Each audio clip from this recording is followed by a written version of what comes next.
Bonjour et bienvenue dans cette nouvelle vidéo de redéballage de boîte. Aujourd'hui le paquet Le Masque Blême qui est le 4e paquet de la campagne La Route de Carcosa. Alors première carte gardien du pack, c'est Présence Motivante. C'est une compétence innée qui a un icône de volonté, un icône d'intelligence, un icône de force. Si ce test de compétence est réussi, redressez un soutien allié dans votre lieu et soignez-le de 1 dégât ou de 1 horreur. Alors première remarque, vous avez les icônes pour 3 compétences différentes. Vous avez tout sauf l'agilité. Donc déjà c'est une carte qui pourra booster beaucoup de tests de compétences. Comme vous avez force et intelligence, ça sert pour les deux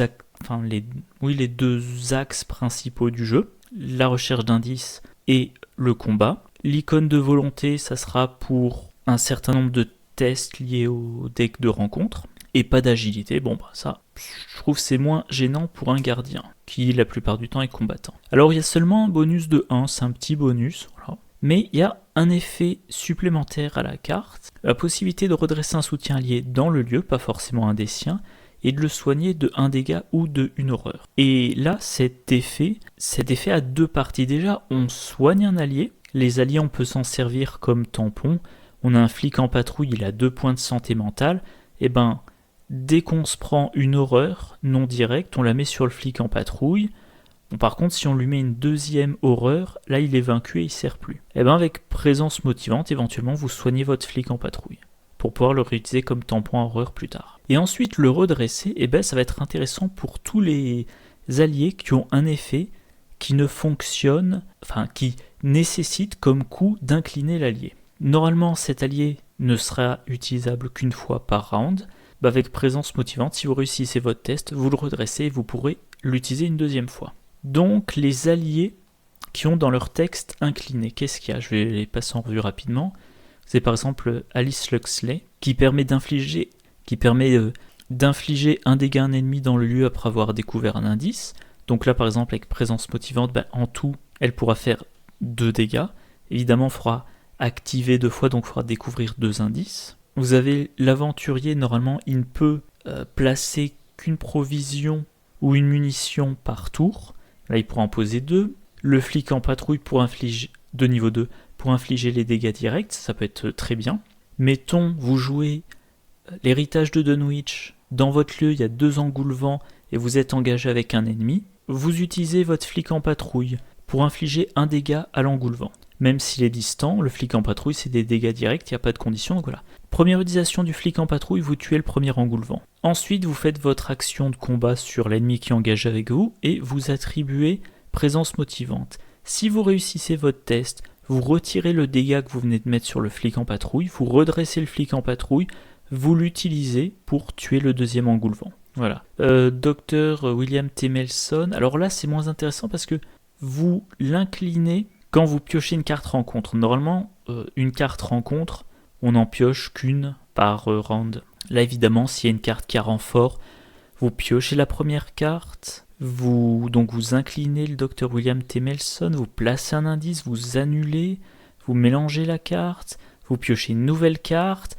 Mettons que cette carte-là vous demande de faire un test de volonté, vous faites votre test de volonté, vous réussissez le test, vous pouvez redresser William T. Melson, éventuellement si vous repiochez une autre carte après, mais je pense que ça serait vraiment très rare. Monsieur Rook, qui permet d'aller chercher la carte de votre choix dans les 3, 6 ou 9 premières cartes du dessus de votre deck. Oui, alors pour tutorer, du coup concrètement ça permettrait de tutorer 2 cartes dans le même tour. Ouais, c'est pas la cible la plus évidente. Maître Charles Ross, concrètement, on l'incline pour réduire le coût du prochain soutien objet joué par un investigateur dans le lieu.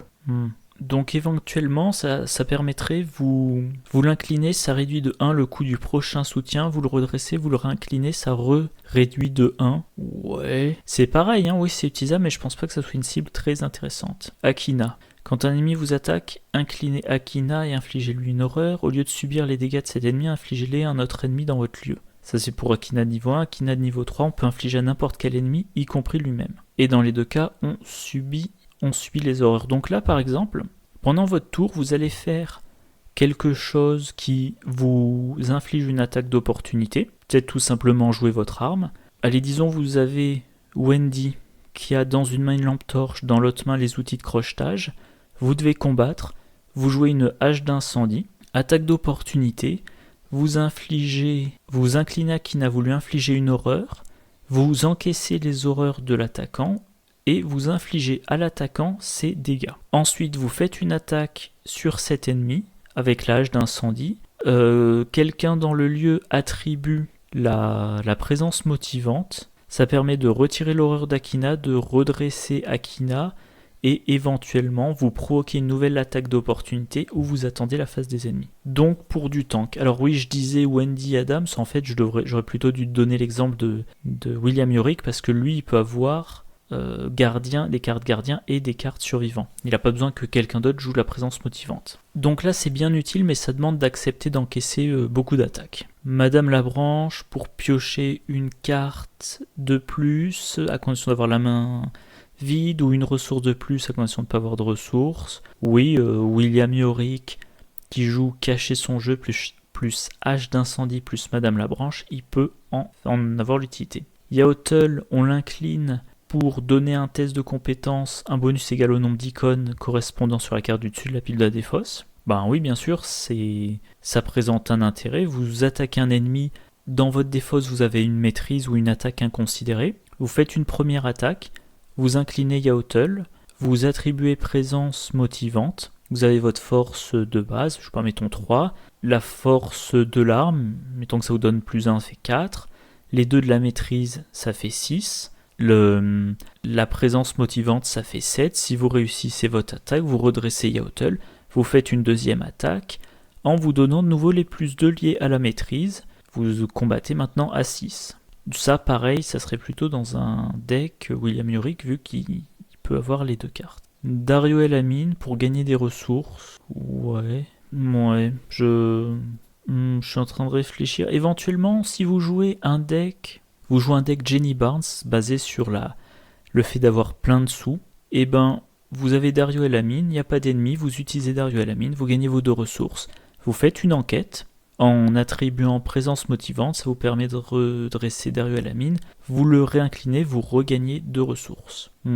Mais là, quand vous l'inclinez, ça vous coûte des actions, donc ça vous demande quand même, ça vous prend une bonne partie de votre tour, alors que ça soit le flic en patrouille, ou que ça soit Madame Labranche ou Yaotel, sont des actions rapides. Là, utiliser plusieurs fois Dario El Amin dans le tour, ça fait qu'on ne fait quasiment que ça du tour. Henry One, de toute façon, il est mauvais, donc on va pas en parler plus. Ah, Lola Santiago. Quand vous l'inclinez, que vous dépensez X ressources, vous découvrez un indice dans votre lieu, X c'est la valeur occulte du lieu. Alors là, pour le coup, c'est très intéressant. Encore une fois, si vous l'utilisez 2 fois, parce que vous l'avez redressé, ça vous prendra aucune action, et son effet est extrêmement puissant. Vous avez un truand qui a beaucoup de sous, et vous dépensez des sous, mais ça vous permet de trouver 2 indices. Mettons que vous jouez Schizotool ou Léo Anderson. Ouais, c'est ça. Vous jouez Léo Anderson. Il a accès à certaines cartes truands, je crois jusqu'au niveau 2. Les alliés sont moins chers pour lui. Il a joué... Ah, faut que je vérifie quand même un truc. Oui, Léo Anderson, c'est un mauvais exemple vu qu'il ne peut avoir des cartes truands que jusqu'au niveau 2. Donc mettons peut-être plutôt Schizotool. Ou de nouveau Jenny Barnes. Vous avez un deck orienté recherche d'indices. Vous jouez à 2 ou plus et c'est le truand qui doit trouver les indices. Vous utilisez Lola Santiago, elle est inclinée, vous faites une recherche en utilisant présence motivante, ça la redresse, si vous réussissez votre enquête, et vous réutilisez Lola Santiago. En une action, vous avez, si tout se passe bien, trouvé 3 indices. Alors évidemment, si vous ratez votre test, vous n'avez qu'un indice, mais je trouve que là, c'est aussi un exemple où ça marche très bien. Monte en l'air alors. Ça coûte une action, se désengager de chaque ennemi engagé, se déplacer vers un lieu connexe. Bon, a priori, une fois que vous êtes déplacé dans un lieu connexe, il n'y a plus d'ennemis, ou alors il faudrait qu'il y ait des ennemis dans les 2 lieux connexes. En plus de ça, c'est une carte pour jouer plutôt l'évasion. Enfin là, en l'occurrence, c'est du désengagement. Et présence motivante n'a pas d'icône d'agilité. Donc là, pour moi, ça ne va pas bien ensemble. Alyssa Graham. On l'incline, on regarde la carte du dessus du deck rencontre ou du deck de n'importe quel investigateur, et on peut la placer sous le deck si on ajoute une fatalité. A priori, on veut voir la prochaine carte. On regarde la prochaine carte, si elle pose pas de problème, on la laisse en place, et du coup, on se préoccupe plus de ce deck-là. Si elle pose un problème, on la met sous le deck, mais c'est quelque chose qu'on va réserver aux pires cartes. Ça paraît assez improbable qu'il y ait 2 cartes horriblement gênantes à un moment donné à la suite. Mettons, vous utilisez ça sur votre deck, c'est votre faiblesse, ça vous gênerait maintenant, vous la mettez sous le deck, bon ben voilà, il n'y a pas besoin de regarder la carte suivante, vous êtes déjà débarrassé de votre faiblesse.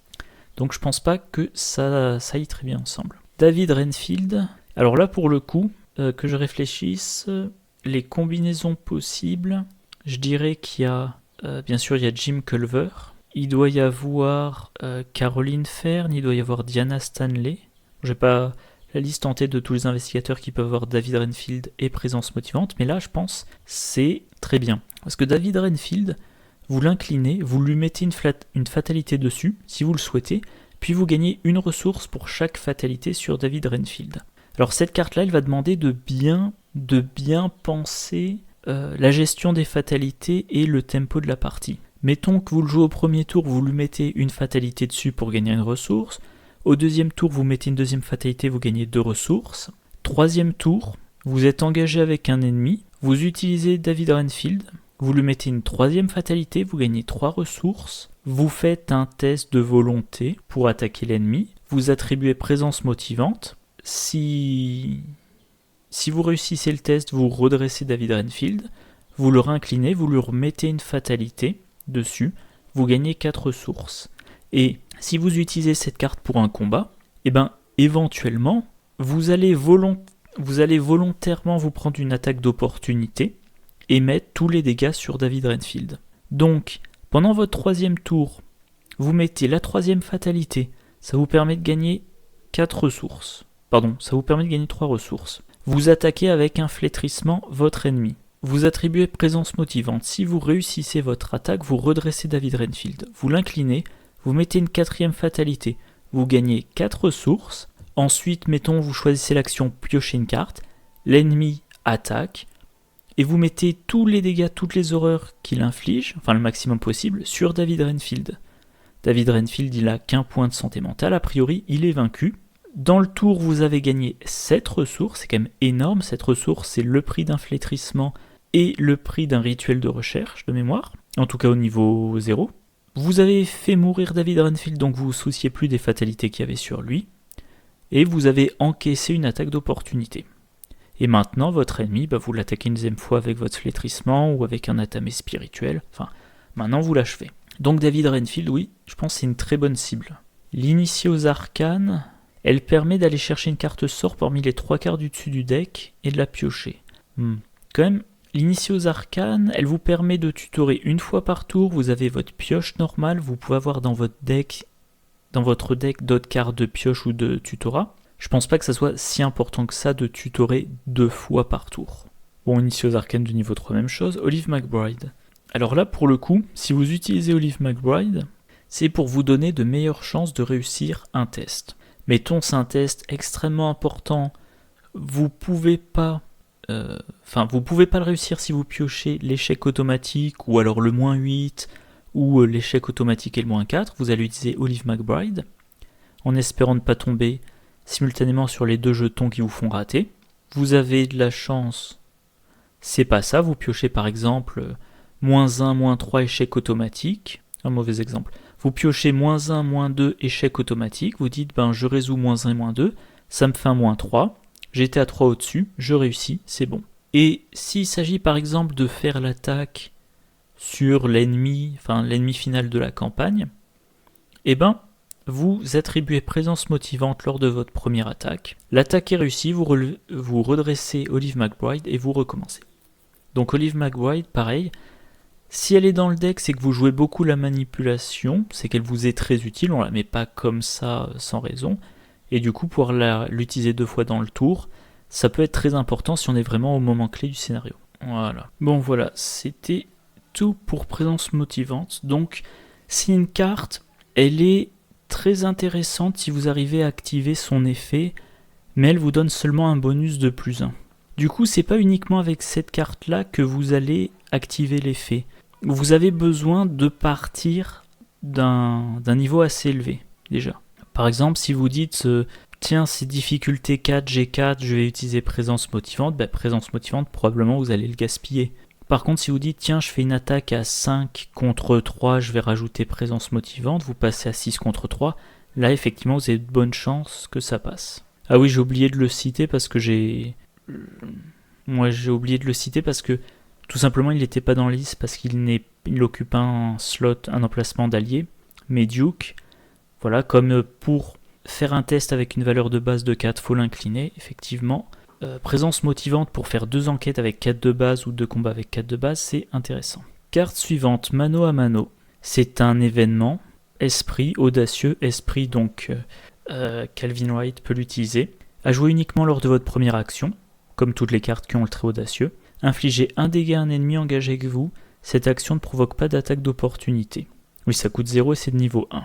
Ouais, j'ai jamais utilisé, je suis pas trop convaincu. C'est 1 dégât sans test, un ennemi engagé. Ça provoque pas d'attaque d'opportunité. Donc c'est un petit peu comme si on faisait une action de combat qui réussit automatiquement mais qui n'inflige qu'un dégât. Je suis pas trop convaincu. La plupart des gardiens, taper c'est leur boulot, du coup ils devraient être capables d'infliger des dégâts avec les armes qu'ils ont en jeu. Moi-même des fois, récemment j'ai testé Markarian avec uniquement des armes à feu. Du coup j'avais des munitions limitées, j'ai essayé de les économiser.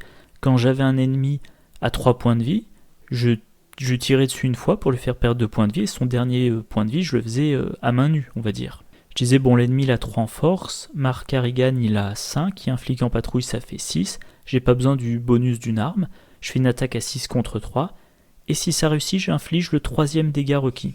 Pardon, téléphone. Oui, je disais, un gardien, normalement, il sait infliger des dégâts en réussissant des tests. S'il a du mal à infliger des dégâts en réussissant un test, c'est qu'il a un ennemi qui a vraiment une valeur de combat très élevée. Si un ennemi a une valeur de combat très élevée, c'est que c'est un ennemi très puissant, et lui faire 1 dégât en une action, ça c'est ridicule. Surtout que mano à mano, vous pouvez le faire que pendant votre première action, vous pouvez le faire qu'une fois.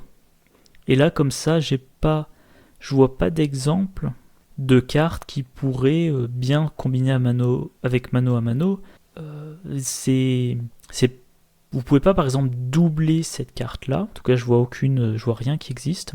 Donc moi, ça m'a jamais convaincu, je ne l'ai jamais utilisé. Ouais. Bon, il y a des commentaires, mais en gros, voilà, c'est pas génial, mais ça présente l'intérêt de ne pas faire de test.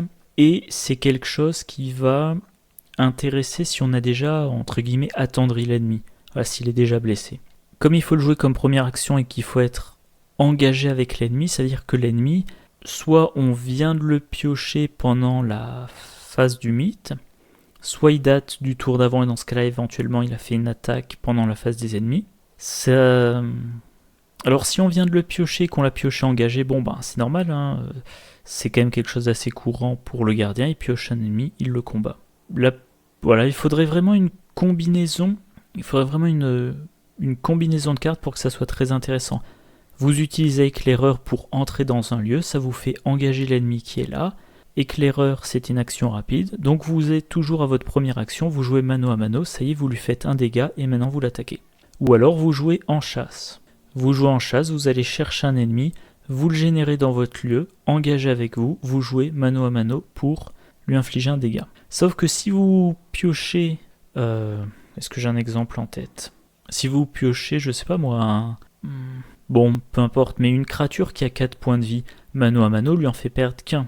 Si maintenant vous piochez un acolyte qui a qu'un point de vie, est-ce que vous avez vraiment envie d'utiliser une carte pour lui faire 1 dégât ? Alors il est possible aussi, vous jouez embuscade. Donc à un tour, vous jouez embuscade sur votre lieu. Tour suivant, phase du mythe, vous jouez en chasse. Vous allez chercher un ennemi, vous le générez dans votre lieu. Il est généré dans le lieu, donc vous défaussez embuscade, vous lui infligez 2 dégâts. Et ensuite, vous jouez votre mano à mano. Au total, ça vous a coûté 2 actions sur 2 tours. Ça vous a coûté 2 ressources. Ces 2 cartes au total coûtent 2 points d'expérience. Et vous avez fait 3 dégâts sans test à un ennemi. Quand je parlais d'embuscade, je disais, c'est le genre de carte qui n'est intéressante que si on sait qu'un ennemi va être généré dans le lieu. Alors j'avais pas pensé quand je parlais d'embuscade à en chasse, mais quand même, oui, embuscade, ça va être intéressant, soit si vous savez qu'à un moment donné, un ennemi particulier est généré dans un lieu, ou si vous avez la possibilité de jouer en chasse, mais bon, vous jouez embuscade, plus en chasse, plus mano à mano, il faut vraiment que cet ennemi ait de l'importance pour que vous ayez 3 cartes, probablement chacune en 2 exemplaires, dans votre deck, juste pour infliger 3 dégâts sans test, alors qu'encore une fois, un gardien, en tout cas moi quand je joue en mode normal, mon gardien, si je lui ai fait un bon deck, et si je pioche pas l'échec automatique 3 fois de suite, les 3 dégâts, il les fait un coup de machette, plus l'utilisation du flic en patrouille de niveau 2, il a simplement à réussir un test, et voilà, il a fait les 3 dégâts. Bref, moi je suis pas du tout convaincu. Premier soin de niveau 3. Alors, ouais. Par rapport au premier soin de niveau 0. Enfin, pardon. Déjà, premier soin de niveau 3, c'est un soutien qui coûte 2 icônes de volonté. Talent, science, utilisation 4 provisions. Si la carte premier soin n'a pas de provision, défaussez-la. Action, dépenser une provision, soigner un dégât et une horreur d'un investigateur ou d'un soutien allié dans votre lieu. Par rapport au niveau 0, vous gagnez une provision, et ce n'est plus soigner un dégât ou une horreur, c'est soigner un dégât et une horreur. Donc, vous passiez de 3 fois 1, vous passez de 3 fois 1 à 4 fois 2. Il y a vraiment un gros gain d'efficacité, sans que la carte ne coûte plus cher dans la partie. Elle a quand même coûté 3 points d'expérience, mais dans la partie, ça vous coûte pas plus cher, et ça va être, en tout cas en tant que soin, c'est très efficace. Moi je pense typiquement au flic en patrouille de niveau 2. Le flic en patrouille de niveau 2, de temps en temps, vous lui infligez un dégât pour infliger un dégât à un ennemi. Quand vous prenez une horreur non directe, vous la mettez sur le flic en patrouille de niveau 2, et une fois de temps en temps, vous utilisez premier soin, vous retirez le dégât, ce qui vous permet d'utiliser le flic en patrouille une fois de plus, vous retirez l'horreur, ce qui vous permet de l'utiliser un peu plus longtemps comme tampon à horreur. C'est très bien. Le problème, c'est que ça prend une action. Donc il faudra pas avoir de problème de tempo dans la partie. Alors on passe aux cartes chercheurs, Eureka. Alors quelqu'un faisait remarquer, je vais vérifier, est-ce que c'est le pack? Oui, c'est ça, dans ce pack vous avez 3 compétences, vous avez présence motivante, vous avez Eureka et vous avez regardé ça, et les 2 autres pour les 2 autres classes sont dans d'autres packs, je sais plus lesquels. Vous avez 3 compétences qui présentent 3 icônes différentes, donc utilisables pour 3 tests de compétences sur 4. Polyvalent. Pas extrêmement fort, dans le sens où ça ne fait qu'un bonus de plus 1 et pas plus 2, mais très polyvalent. Alors Eureka, donc une compétence, icône de volonté, d'intelligence et d'agilité. Si ce test de compétence est réussi, l'investigateur qui effectue ce test cherche une carte parmi les 3 cartes du dessus de son deck, la pioche et mélange son deck. Bon, bonus d'intelligence, c'est un chercheur, ça sera fréquemment utile. Agilité, un chercheur, souvent, vous le faites pas combattre, sauf si vous jouez en solo. Et icône de volonté pour le deck de rencontre ou si vous avez un chercheur qui utilise des sorts. Pas d'icône de combat, mais encore une fois, les chercheurs effectuent rarement beaucoup d'actions de combat, sauf si vous jouez en solo. Et l'effet, choisissez une carte parmi les 3 du dessus du deck et la piochez, c'est toujours intéressant. Ça vous fait une action de... Enfin, c'est mieux qu'une action de pioche vu que c'est du tutorat. Bon, c'est pas non plus de la pioche exceptionnelle, mais c'est toujours intéressant. Pour peu que vous mettiez ça dans un chercheur qui a déjà une bonne intelligence de base, par exemple Daisy, elle a une intelligence de 5 de base, vous lui mettez Eureka, elle a 6, elle a probablement un petit bonus quelque part, elle a 7, fait une enquête à 7 contre 3-4, normalement Eureka s'active. Ou évidemment pour Minty Fan, c'est très intéressant parce qu'elle va pouvoir booster 3 types de tests, elle va pouvoir y rajouter un icône libre, donc elle va filer un +2, et si elle le fait sur elle, elle va piocher, elle a tout intérêt à avoir plein de cartes en main pour pouvoir les attribuer au test. Et si elle le fait sur quelqu'un d'autre, c'est quand même intéressant qu'un investigateur pioche. Enfin, encore mieux que pioche, tutor une carte. Voilà. Carte suivante, raccourci de niveau 2. C'est un événement qui coûte 1, perspicacité tactique. Rapide à jouer uniquement durant votre tour, attachez cette carte à votre lieu, le lieu attaché gagne, action rapide inclinée raccourci, se déplacer vers un lieu connexe. Donc vous l'attachez à un lieu, et une fois par round, un investigateur économise une action de déplacement. Par rapport au niveau 0, ça coûte 2 expériences de plus, ça coûte 1 de plus. Par contre, ça peut marcher plusieurs fois, mais une seule fois par round. Et moi, je ne l'ai jamais joué. Je lui préfère toujours éclaireur. Éclaireur, c'est un soutien. Bon, ça coûte 3, certes, ça coûte qu'un d'expérience. Ça nécessite de ne pas être engagé avec un ennemi, mais on peut l'utiliser où qu'on se trouve. On ne peut l'utiliser que sur soi-même, mais où qu'on se trouve, on peut l'utiliser. Raccourci de niveau 2, dans certains scénarios, par exemple le musée, on est dans une salle et on va essayer d'explorer les salles du musée. Donc probablement, ce qu'on va faire, c'est on met en jeu une salle du musée, on entre dans la salle, on voit ce que c'est, on revient sur ses pas, on explore la salle suivante, et de temps en temps, on récupère des indices pour pouvoir révéler les salles suivantes. Et là, effectivement, raccourci niveau 2, vous le mettez sur la carte à partir de laquelle vous allez dans les différentes salles d'exposition, et ça vous économise pas mal d'actions. Mais dans tous les scénarios un peu plus linéaires, vous êtes sorti d'un lieu, vous êtes sorti d'un lieu. Éventuellement, le scénario vous dira « Oh, félicitations, vous avez réussi tel truc, maintenant vous repartez à votre point de départ et vous abandonnez sur le premier lieu sur lequel vous étiez. » Ok, vous réutilisez raccourci dans l'autre sens. Mais à moins vraiment d'avoir comme ça un scénario avec un carrefour et plein d'embranchements, raccourci de niveau 2, je pense pas qu'ils servent beaucoup. Je suis pas fan de cette carte. Carte suivante, carte truand. Regardez ça, la compétence du coup, qui a un icône de volonté, un icône de force, un icône d'agilité. C'est un stratagème, attribué uniquement lors d'un test de compétence que vous effectuez. Dépensez jusqu'à 3 ressources en tant que coût supplémentaire pour attribuer. Regardez ça, un test de compétence. En cas de réussite avec une différence de 1 ou plus, gagnez le double des ressources dépensées. Donc vous dépensez 1, 2 ou 3 ressources. Si vous réussissez votre test avec une différence de 1 ou plus, vous gagnez 2, 4 ou 6 ressources. Autrement dit, vous faites un bénéfice de 1, 2 ou 3 ressources. Alors évidemment, vu la formulation, on est tenté de mettre ça dans les decks méga-tests. Les decks dans lesquels on essaie de réussir toujours avec une différence de 2. Si vous réussissez avec une différence de 2, vous réussissez à plus forte raison avec une différence de 1. Donc vous faites du gain de ressources. Ça peut être intéressant aussi dans les decks dans lesquels on veut avoir plein de ressources. Vous jouez Jenny Barnes. Voilà, mettons vous jouez Jenny Barnes avec Dario El-Amin. Vous faites une action un peu facile. Alors par contre, vous ne pouvez pas faire d'enquête, mais vous faites une action facile. Vous attribuez, regardez ça. Vous dépensez 3 ressources. C'est réussi. Vous gagnez 6 ressources, vous avez fait un bénéfice de 3 et Dario El-Amin sera actif plus rapidement. Donc c'est très bon, il y a juste un petit truc, bon c'est très secondaire, mais moi les truands je les préfère. Jusqu'à présent je les ai toujours plus joués en évasion et enquête, et l'icône qui manque c'est l'icône d'enquête. A noter aussi et également vous pouvez jouer ça dans un deck Wendy Adams, peut-être plutôt pour l'évasion. Voilà, vous jouez un deck Wendy Adams, vous avez quelques ressources, vous les attribuez, vous gagnez des ressources. Éventuellement, bon là ça demande pas mal de combinaisons, mais vous jouez un deck Wendy Adams, cachez son jeu, vous avez aucune ressource, vous jouez un deck Wendy Adams avec cacher son jeu, vous voulez toujours avoir 0 ressources, mais il y a des moments pendant lesquels vous voulez dépenser des ressources. Donc mettons que pendant la phase d'entretien, vous dites « je prends ma ressource », phase suivante, vous avez un ennemi, vous voulez lui échapper, vous jouez, regardez ça, vous payez votre ressource. Alors, si je dis pas de bêtises, comme vous dépensez la ressource au moment où vous faites le test, vous n'avez plus de ressources, donc cacher son jeu s'active.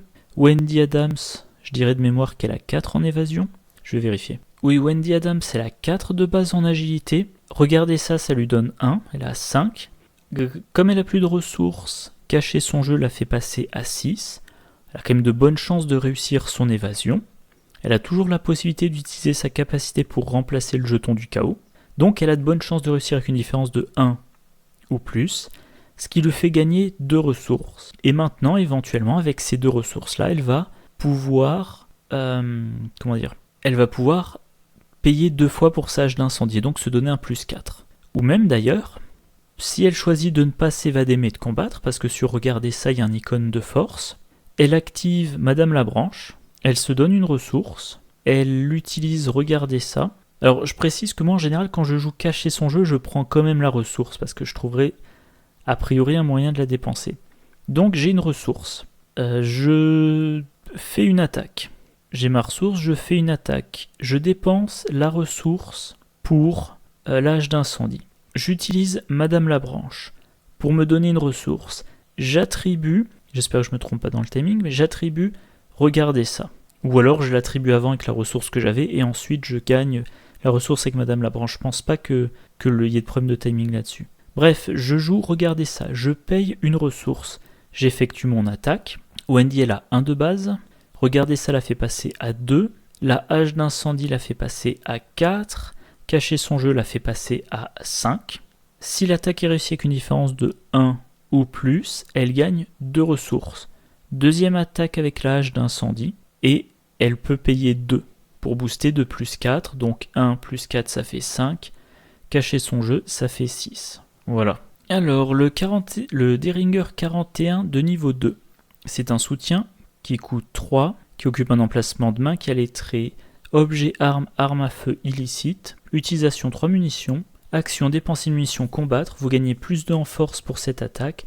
En cas de réussite avec une différence de 1 ou plus, cette attaque inflige plus 1 dégât. Une fois par tour, en cas de réussite avec une différence de 3 ou plus, vous avez le droit d'effectuer une action supplémentaire à ce tour. Alors un petit pistolet pour les truands, qui a 3 munitions, qui coûte 3. Alors, vous avez plus 2 pour réussir votre attaque, mais il faut réussir avec une différence de 1 ou plus pour infliger 2 dégâts.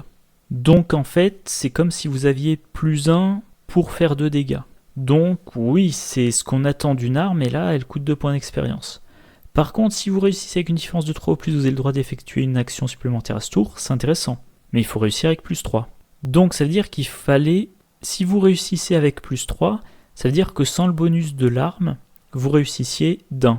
Donc ça veut dire qu'il faut un boost autre, et encore une fois, c'est une carte qui entre dans la logique des méga-tests. Vous attaquez avec votre Deringer 41, vous attribuez 2 cartes opportunistes, éventuellement si vous pouvez vous attribuer coup vicieux, donc au total vous avez plus 2, 3, 4, 5, vous donnez plus 5, vous espérez réussir avec une différence de 3 ou plus, si ça réussit, vous infligez les 2 dégâts, vous récupérez vos 2 opportunistes et vous avez le droit à une action supplémentaire pendant le tour. Ah oui, par rapport au niveau 0, eh bien, vous avez besoin d'une différence de 1 ou plus pour infliger le deuxième dégât au lieu de 2 ou plus, et avec une différence de 3 ou plus, vous pouvez avoir une action supplémentaire. J'ai souvent entendu des gens dire que le Deringer de niveau 0 est nul, mais le Deringer de niveau 2 est intéressant.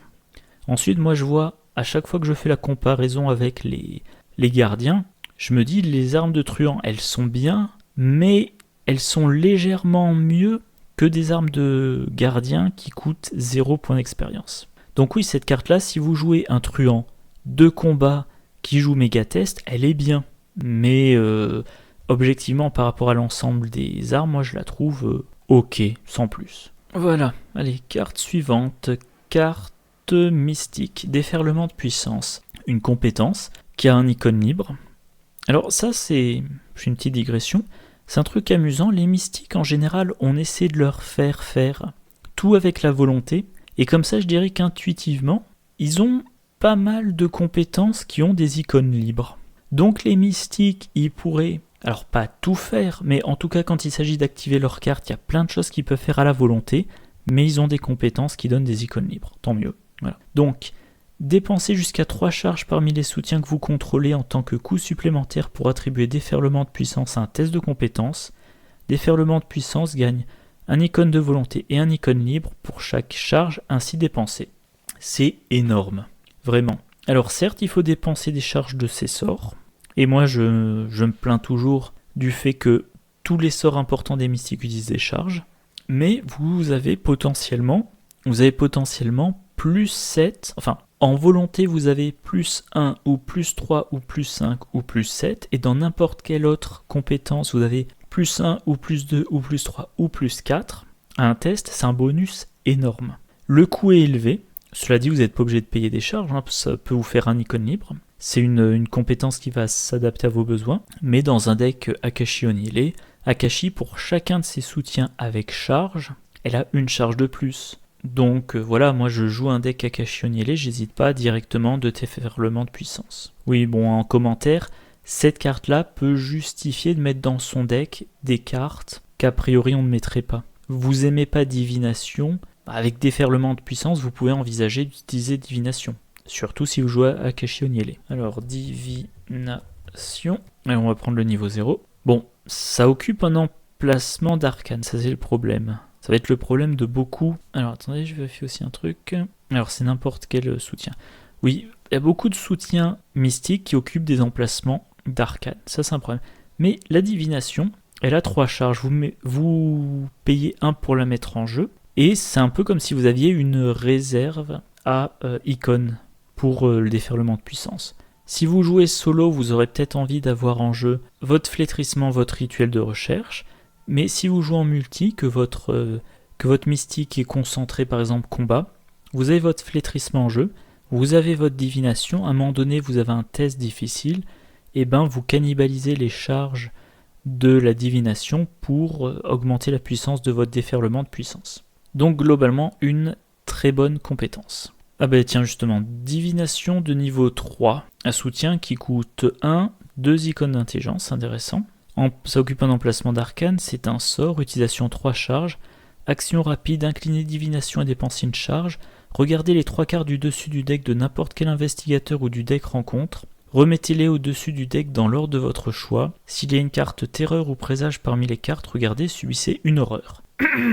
Alors, l'avantage c'est que ça ne coûte plus d'action. Le problème c'est que si vous révélez une carte terreur ou présage, vous prenez une horreur. Et ça coûte 3 points d'expérience. Je suis pas convaincu du tout, même pour quelqu'un qui apprécierait divination de niveau 0, je sais pas si... Enfin, quoique, si vous êtes convaincu que divination de niveau 0 c'est super bien, eh ben, économisez 3 actions en utilisant divination de niveau 3, vous pouvez trouver que ça vaut le coup. Les horreurs, si vous jouez Agnès, ça peut être l'occasion de blesser les ennemis. Donc dans un deck, si vous aimez le principe de divination et que vous jouez Agnès Baker, oui c'est très intéressant, sinon je suis pas trop convaincu. Carte survivant, guet-apens, c'est un événement qui coûte 3, qui a 2 icônes d'agilité, tactique. Choisissez un ennemi non élite incliné dans votre lieu et effectuez un test d'agilité X. X étant la valeur d'évasion de cet ennemi, en cas de réussite, vainquez cet ennemi. L'effet en lui-même est très bon.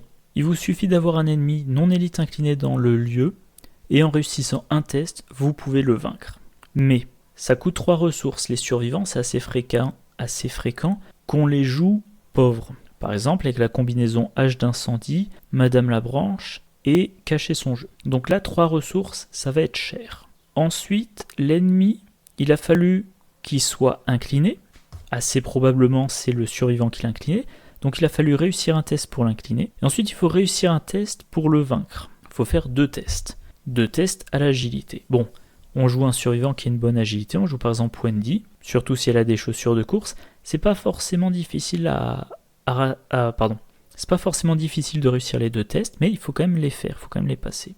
Ensuite, si on joue cette carte-là, c'est que l'ennemi n'est pas forcément facile à tuer. Si c'est un ennemi qui a peu de combat et peu d'évasion, bah on le combat ou on lui échappe. S'il est non chasseur, on lui échappe, on se déplace. Si on utilise guet-apens, c'est qu'il a beaucoup de points de vie ou une force importante ou qu'il est chasseur, et s'il a beaucoup de points de vie, qu'il a une force importante ou qu'il est chasseur, il est quand même assez probable qu'il soit élite. Donc moi c'est une carte quand même que je trouve chère. Elle est très bien, mais elle est quand même chère. Là il y a une comparaison avec attaque par derrière, un combat à l'agilité pour infliger plus de dégâts. Si on reste avec l'exemple de Wendy, avec guet-apens, Wendy il faut qu'elle réussisse 2 tests d'agilité à X, un pour s'évader, puis un pour, dans le cadre du guet-apens, avec attaque par derrière. Elle fait un test, et elle fait un test pour une attaque à 3 dégâts.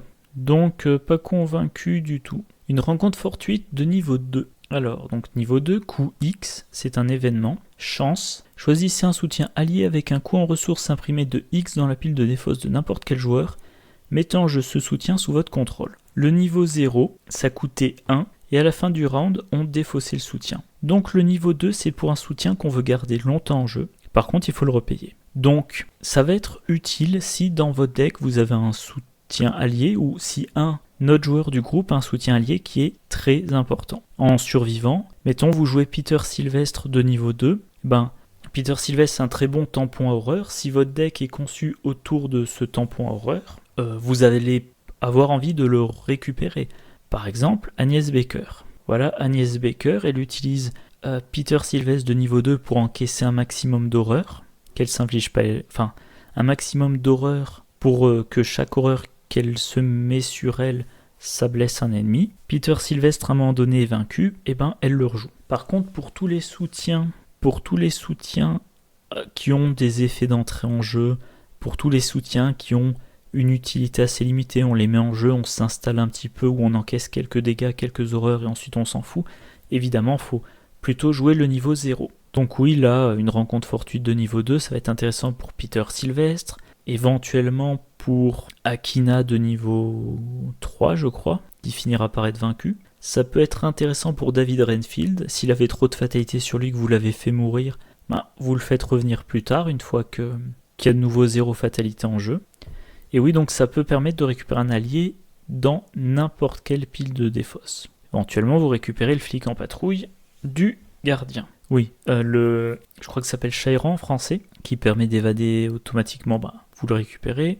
Duke, si Ashkan Pete perd Duke, évidemment il a tout intérêt à le récupérer. Donc très bonne carte si votre deck repose fortement sur un allié sur la durée. Dernière carte du paquet, la planque de niveau 3. C'est un ravitaillement. Gagnez 4 ressources ou placez 4 pions provisions parmi les soutiens contrôlés par les investigateurs dans votre lieu, ou effectuez n'importe quelle combinaison des deux. Alors si vous faites ça pour les ressources, 3 XP pour une ressource de plus, c'est cher. Par contre, vous pouvez mettre des jetons provisions, et là, faut voir ce que vous avez dans votre deck. Si vous avez soin d'urgence, premier soin, ça utilise des provisions. Courage liquide, ça utilise des provisions. L'aventurier utilise des provisions. Donc, 3 XP pour plus une ressource, je suis pas du tout convaincu. Si vous avez 3 XP, vous dépensez ça pour des cartes qui vous font faire plus vite vos actions normales, et ensuite vous prenez une action pour gagner une ressource de plus. Et donc voilà. Par contre, la carte peut être très bonne si vous avez besoin de beaucoup de provisions dans votre deck. Ça sera très dépendant du deck. Moi, de façon générale, planque, j'utilise que le niveau 0. Et soit je reste sur le niveau 0, soit je remplace le niveau 0 par quelque chose qui me donne un meilleur gain de ressources ou de tempo. Par exemple, chez les gardiens, en général, je remplace la planque par toujours sur ses gardes, qui me permet en une action de poser 3 soutiens en payant un de moins pour chaque. Donc en gros, avec la planque, je dépense une action, la planque de niveau 0, je dépense une action pour gagner 3 ressources, j'ai maintenant 8 ressources et 2 actions pour poser 2 soutiens, par exemple le flic en patrouille et le 45 automatique. Quand je joue toujours sur ces gardes, en une action, j'épargne, je gagne pas, mais j'épargne 3 ressources et je peux poser jusqu'à 3 soutiens. Donc avec, avec planque, c'est une action pour gagner 3 ressources, on est à 8 ressources et ensuite on pose 2 soutiens qui ont un coût total de 8, avec toujours sur ces gardes. C'est action 1, je prends une ressource, action 2, je prends une ressource, action 3, je joue toujours sur ces gardes. J'ai 7 ressources, je peux poser 3 soutiens, chacun coûte 1 de moins, c'est-à-dire qu'idéalement, je vais tout dépenser, je vais utiliser mes ressources au maximum, et je vais jouer 3 soutiens qui ont un coût total de 10. Et toujours sur ces gardes, ça ne coûte qu'un point d'expérience. Donc, plus de soutien posé pendant le premier tour, un coût total plus élevé. Voilà, moi les planques niveau 2 et 4, je les utilise assez rarement. Et ben voilà, c'était la dernière carte. Donc on va faire le bilan. Présence motivante, ça ne booste le test que d'un, mais ça permet de soigner et de redresser un allié. Vous avez des alliés avec des effets importants qui nécessitent de les incliner, évidemment, présence motivante va être extrêmement intéressant. En plus, vous pouvez l'attribuer au test de quelqu'un d'autre, et c'est un allié dans votre lieu, pas forcément un des vôtres. Mano à mano, ça coûte une action, 0 ressources, 1 dégât sans test à un ennemi engagé avec vous. Je trouve qu'il y a beaucoup trop de conditions à réunir pour que ça soit intéressant en mode normal. Premier soin, 4 provisions, chaque provision permet de soigner un dégât et une horreur d'un investigateur ou d'un soutien allié dans le lieu. L'effet est très bon, mais quand même, c'est toujours mieux de ne pas avoir à soigner. Il peut y avoir des exceptions, vous jouez un deck Caroline Fern, et ça va faire partie de sa mécanique de soigner, parce que soigner va faire gagner des ressources. Les ressources vont servir à booster les tests. Les ressources vont servir pour l'autre investigateur ou les autres investigateurs du groupe à booster leurs tests, à jouer des cartes plus chères mais plus efficaces. Donc là, il y a un intérêt. Mais sinon, de façon générale, dépenser beaucoup d'actions pour le soin, ça semble être du gaspillage. Vous jouez, je crois, si ça saigne, ou j'ai connu pire, ou alors vous jouez des petits alliés qui encaissent tout jusqu'à ce que ça les fasse crever. Mais voilà, premier soin, c'est une très bonne carte dans son genre, mais c'est un genre quelconque. Eureka, un boost en ce que vous voulez sauf en combat, et ça permet de tutorer sur 3 cartes. La pioche en chercheur, c'est toujours très bien. Raccourci, attacher un raccourci à un lieu, moi je trouve que dans la plupart des scénarios, ça va pas trop servir. Dans mes decks qui peuvent l'inclure, je mets raccourci niveau 0 et je l'améliore en éclaireur de niveau 1. Raccourci niveau 2, je n'ai jamais utilisé. Regardez ça, boost de volonté, de force ou d'agilité, vous dépensez quelques ressources pour faire un petit bénéfice. Si vous réussissez avec une différence de 1 ou plus, donc ça m'aide dans les decks méga-test, ou dans les decks plein de pognon, ou dans les decks qui combinent les deux. Alors, le Deringer 41, si vous jouez un truand de combat, que vous le jouez méga-test, c'est une bonne arme à feu. Bon, par contre, ça demande quand même de réunir pas mal de conditions, et ça n'a que 3 munitions. Si vous voulez, ça c'est mon opinion, mais si vous voulez jouer un gardien de combat, moi je trouve quand même que vous avez tout intérêt à un truand de combat, vous avez tout intérêt à jouer un truand qui peut avoir une arme principale dans une autre classe. Vous jouez par exemple Jenny Barnes, qui peut prendre la machette. Vous jouez alors Finn Edwards, il peut prendre la hache d'incendie. Séphina Rousseau, elle peut avoir les flétrissements. Enfin bref, moi les armes de truand aussi, les grosses armes, la sulfateuse, la Thompson 45, c'est bien. Mais les petites armes de truand, elles sont généralement chères pour des effets variables, enfin des effets assez aléatoires. Déferlement de puissance, ça coûte cher vu que ça demande de consommer des charges de soutien, mais ça peut vous donner un boost significatif. Vous dépensez une seule charge, directement plus 3 en volonté. Et pour moi, ça s'inclut sans réfléchir dans un deck Akashi Oniele. Divination de niveau 3, vous n'utilisez plus d'action pour l'activer, ça c'est bien. Vous pouvez vous prendre des horreurs. C'est intéressant dans un deck Agnès Baker, sinon il faut vraiment aimer la divination. Guet-apens l'effet est bien, mais c'est cher. Faut jouer un survivant qui a beaucoup de sous, qui est bon en évasion, et qui veut quand même vaincre les ennemis, même s'ils sont des ennemis non élites. Si vous êtes bon en évasion, évadez-vous. Si vous voulez le combattre, c'est que, je sais pas, il vous rapporte des points de vie, il vous rapporte des points d'expérience, c'est qu'il est chasseur. S'il a des points d'expérience et ou qu'il est chasseur, il y a quand même des probabilités qu'il soit élite. Donc pas convaincu du tout. Rencontre fortuite de niveau 2. Alors ça peut coûter cher selon l'allié, mais si vous avez un allié qui est indispensable dans votre deck, ça vaut vraiment le coup. C'est vraiment une très bonne carte. Bon, typiquement, on pense tout de suite à Peter Sylvestre. Vous jouez, mettons, Peter Sylvestre de niveau 2 dans votre deck Agnès Baker. Elle est intéressée par le plus 1 en volonté. Le plus 1 en agilité, ça peut lui permettre d'essayer de s'échapper de quelques ennemis. Ça encaisse les horreurs très bien. Si elle le perd, elle est en danger.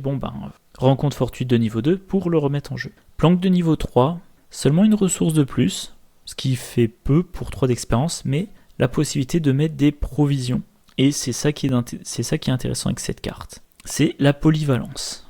Alors c'est un peu usine à gaz, mais par exemple, vous pouvez recharger un aventurier avec ça. Vous pouvez utiliser la planque de niveau 3 pour avoir une sorte de munition additionnelle, pour moins cher en ressources. Bon, ça fait un peu usine à gaz parce qu'il faut mettre des provisions sur l'aventurier pour qu'il mette des munitions sur les armes, mais voilà, si vous avez l'aventurier ou premier soin, courage liquide, plein d'autres cartes, vous avez une bonne polyvalence. Bon voilà, c'était tout pour ce pack. Moi, les cartes que j'utilise fréquemment là-dedans, il y a rien. Parfois j'utilise présence motivante. Eureka, j'ai dû l'utiliser quelques fois, mais c'est toujours pareil. L'effet bonus d'une compétence, c'est bien, mais une compétence qui vous fait réussir fréquemment, c'est mieux. Voilà, un pack intéressant quand même. Ensuite, c'est comme pour tout, ça dépend de vos styles de jeu. Si vous jouez souvent Akashi Oniele, un pack qui vous intéresse. Si vous jouez beaucoup les survivants, c'est intéressant. Voilà. Si vous jouez des truands friqués, il y a regardez ça. Bref, un bon pack, mais peu de cartes que j'ai sorties très fréquemment récemment. Bon ben voilà, c'est tout pour cette vidéo. J'espère que ça vous a intéressé. Je vous dis au revoir et à la prochaine.